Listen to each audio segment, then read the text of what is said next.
Hi there and welcome to another video on my channel. Today I'm going to be sharing with you something a little bit different as we're going to look at how to make a prayer pocket in our journals. So I pulled out the word prayer and I then found this Bible verse from a book that I had which said, "The Lord our God is near us whenever we pray to him." And I just thought that was a really lovely verse to hold on to, and I decided instead of just doing a page that was static, that I would like to create a pocket, a prayer pocket, where I could put prayers inside sort of later on, at a later date. So I started by grabbing this kind of mushroomy coloured card, which I was going to use as the base for my pocket, and I also decided I would quite like to have a little window of some sort in there, and so I drew around this tape. It's just some paper tape, and just to make a circle which I could then cut out.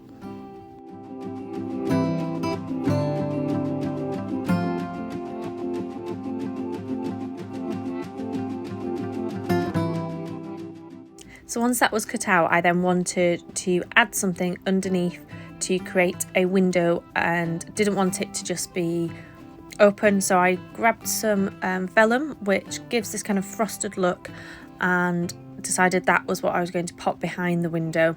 And I then grabbed some different collage materials to build up the front of the window, just to get some interest, because it would have looked a little bit plain just having the sort of windowy bit in there.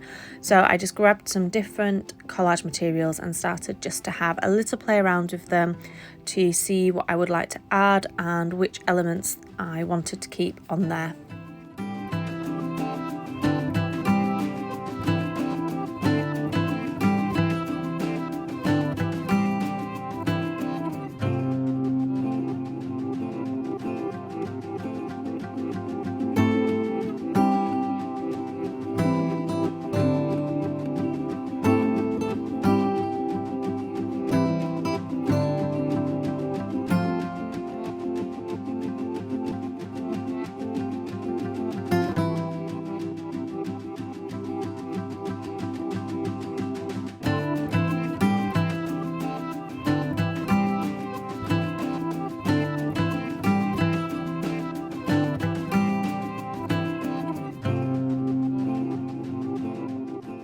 So I also pulled out some different fabrics, like this beautiful piece of silk which has kind of purpley pink tones to it, and also a butterfly or a moth, I think it might actually be, that I cut out of a book that I have got which has lots of beautiful illustrations of moths and butterflies.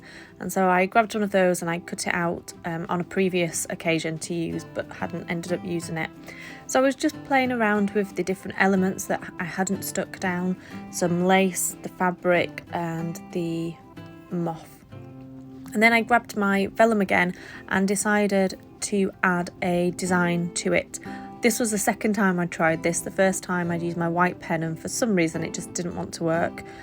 So I got a different piece of vellum and got my gold gel pen, which was actually worked really well with the colours I had, and just started to draw a leaf pattern all over the piece of vellum ready to stick inside the pocket.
So once I'd added all the different elements to the front of the pocket, it was time to attach the pocket into my journal, and I decided not to add anything to the page behind it, so I just simply put a strip of glue at the bottom of the page and stuck it down, and it did stick quite well. I did at a later date add some glue to the sides of the pocket as well, just to make sure they stayed in place. And then off camera I had stitched down the side of the prayer pocket. I did this off camera because it's a bit tricky to do on camera. It's not a very watchable thing to see, and yeah, I just added some extra glue down the side. And then I'd pulled out these craft tags, which I thought I would use as my prayer tags. And you could use anything in here. You could just simply use paper, you could make yourself some journaling cards or some tags, but I just had these to hand, and I thought they went really nice with the colours that I'd chosen, and they just fitted into the top with just the tops poking out and the ribbons, and so they could be easily taken in and out. I might at a later date add some embellishments to them as well as I come to use them, and then add the prayers to the back of them, and I might swap out the string for some different coloured strings. But I'm really happy with how it's turned out. It's a really nice addition to my journal, and it's something that isn't just static. So that page isn't just done and then left. I'll come back to it when I want to add the prayers into there. So I hope you've really enjoyed this video. I'd love to see your creations. If you have a go at doing this as well, just tag me below. And thank you so much for watching. Until next time, goodbye.